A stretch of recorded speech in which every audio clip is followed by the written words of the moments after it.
Graça e paz a todos. Vamos iniciar o estudo de mais uma lição da Escola Sabatina. É muito bom termos a oportunidade de estudarmos a Palavra de Deus e queremos saber se você já orou.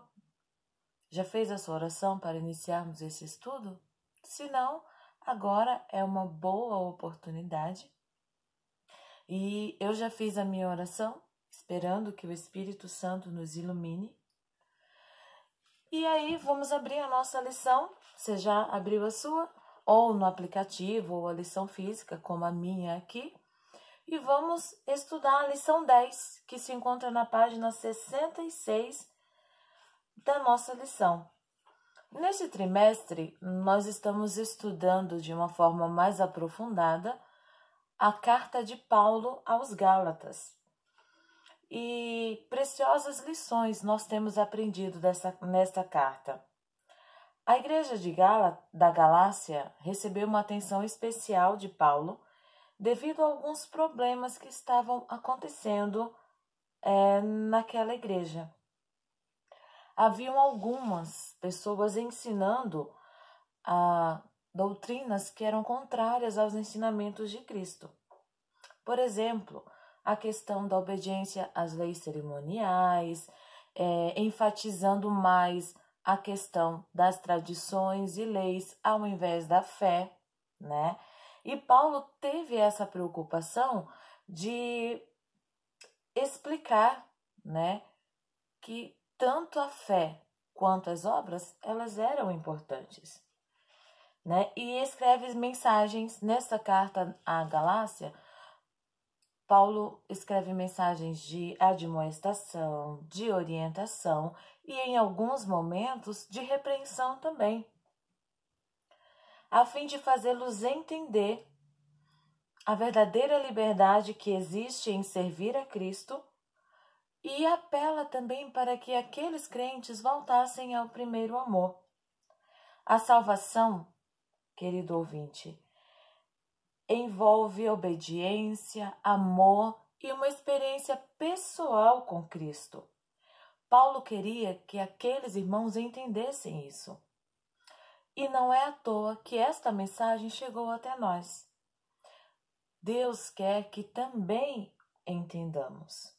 Andando no Espírito é o título da maravilhosa lição que estudaremos nesta semana. Traz de forma clara o contraste entre o evangelho teórico e o prático. Enfatiza também a necessidade de andarmos no Espírito. O texto básico de Gálatas 5,16 diz assim: Digo, porém, andai em espírito, e não cumprireis a concupiscência da carne. Vemos aqui que o segredo para não darmos lugar às inclinações da carne é o quê? Andar em espírito. Mas como fazer isso? Saiba que é um processo. E entenderemos nos estudos diários dessa lição como que esse processo acontece. O pensamento central nos diz assim, se todos estivéssemos seguindo as pegadas do homem do Calvário, nosso orgulhoso coração seria dominado pela graça de Cristo. Não haveria disputa entre irmãos, mas em humildade de espírito, cada um consideraria os outros superiores a si mesmo. O amor manifestado uns pelos outros seria expresso em palavras e atos de ternura. E essa fria dureza de coração seria aquecida pelo amor de Jesus.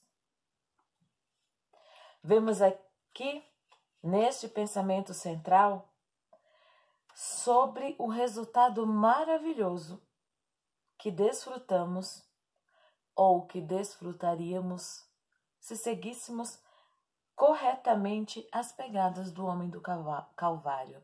E quem que é esse homem do Calvário? Cristo, né? O próprio Cristo. Em síntese, viveríamos em harmonia, e nossa profissão de fé seria traduzida em palavras e atos. Comecemos então o nosso questionário com o tópico de domingo, que traz como título Um chamado para servir. Vamos lá? Página 66.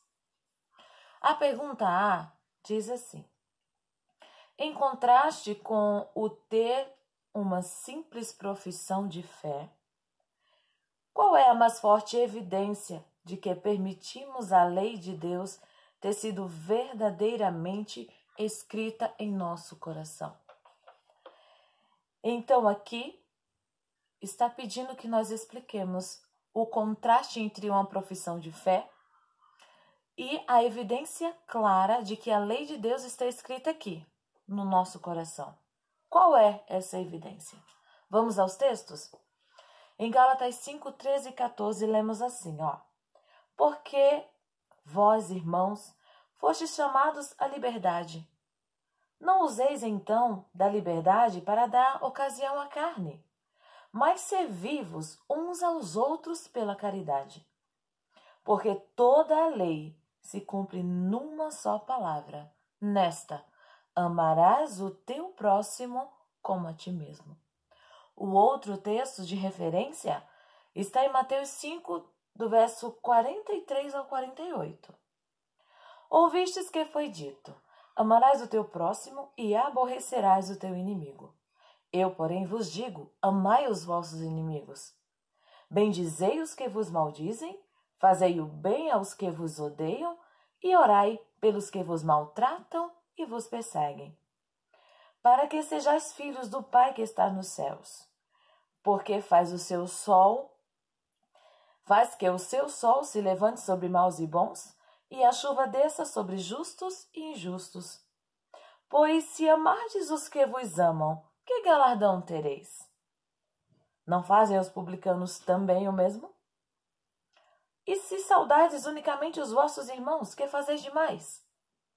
Não fazem os publicanos também assim? Sede vós, pois, perfeitos, como é perfeito o vosso Pai que está nos céus. Essas são palavras do próprio Cristo, quando estava ministrando aos seus discípulos e aos demais ouvintes que estavam ali, aos fariseus, enfim, que se prendiam tanto a tradições e a lei e a sacrifícios e esqueciam da essência do Evangelho, que é o amor. Então, a evidência de que a lei de Deus está escrita em nosso coração é termos um evangelho prático, não teórico. É aquele evangelho que nos leva a amar. E esse amor é traduzido em ações e também em palavras. Uma religião legal, que é baseada em leis, é insuficiente para levar a alma à harmonia com Deus. Os fariseus, se analisarmos como eles se portavam, eram aparentemente perfeitos. No que diz respeito à legalidade, eles eram impecáveis, mas não tinham essência. E às vezes, quando praticavam atos de bondade, eram apenas para serem elogiados e serem vistos pelos demais. Não era isso uma evidência de que eles tinham a lei de Deus no coração. Era simplesmente para que os outros os vissem. E o Evangelho de Cristo não é assim. É uma prática de amor desinteressada, movida pelo amor que Cristo coloca em nossos corações. O último parágrafo da nota diz assim, a fé opera por amor e purifica a alma. E com fé haverá obediência correspondente, um cumprimento fiel das palavras de Cristo. Que eu e você possamos ter essa fé, a fé que opera por amor, que purifica a alma. Percebamos que todos nós fomos chamados para revelar ao mundo o Deus que conhecemos, para testemunharmos do Mestre. Pense nisso nesse dia e aproveite cada oportunidade para demonstrar amor ao seu próximo. Amanhã continuaremos o nosso estudo. Fiquem com Deus.